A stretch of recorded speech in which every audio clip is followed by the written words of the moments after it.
ماہرین نے ہماری یہ تصویر بڑی قلم کاریوں کے ساتھ بنائی ہے اور اس کے نیچے موٹے حروف میں لکھ دیا ہے کہ بوئے خون آتی ہے اس قوم کے افسانوں سے۔ لطف یہ ہے کہ اس تصویر کے بنانے والے ہمارے وہ مہربان ہیں جو خود کئی صدیوں سے انتہا درجے کی غیر مقدس جنگ ان ہولی وار میں مشغول ہیں۔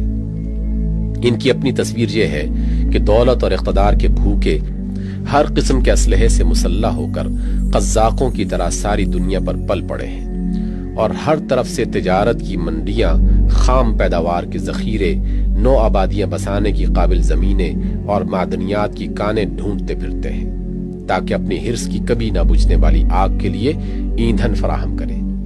ان کی جنگ خدا کی راہ میں نہیں بلکہ پیٹ کی راہ میں ہے، ہوس اور نفس امارہ کی راہ میں ہے۔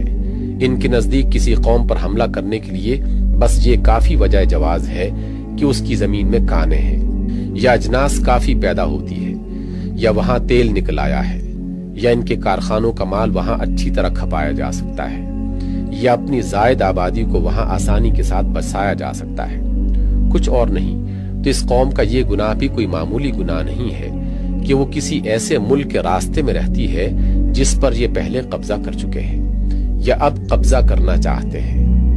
ہم نے تو جو کچھ کیا وہ زمانہ ماضی کا قصہ ہے اور ان کے کارنامے حال کے واقعات ہیں جو شب و روز دنیا کی آنکھوں کے سامنے گزر رہے ہیں۔ ایشیا، افریقہ، یورپ، امریکہ، غرض کرۂ زمین کا کون سا حصہ بچا رہ گیا ہے جو ان کی اس غیر مقدس جنگ سے لالہزار نہیں ہو چکا؟ مگر ان کی مہارت قابل داد ہے۔ انہوں نے ہماری تصویر اتنی بھیانک اور اتنی بری بنائی کہ خود ان کی تصویر اس کے پیچھے چھپ گئی، اور ہماری سادہ لوحی بھی قابل داد ہے۔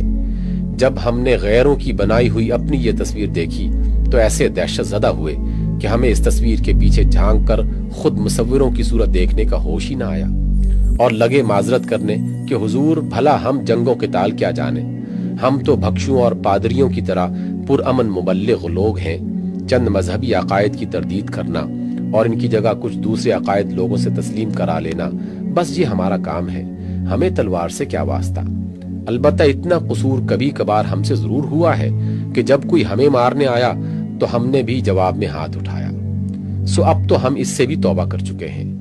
حضور کی طمانینت کے لیے تلوار والے جہاد کو سرکاری طور پر منسوخ کر دیا ہے۔ اب تو جہاد فقط زبان و قلم کی کوشش کا نام ہے۔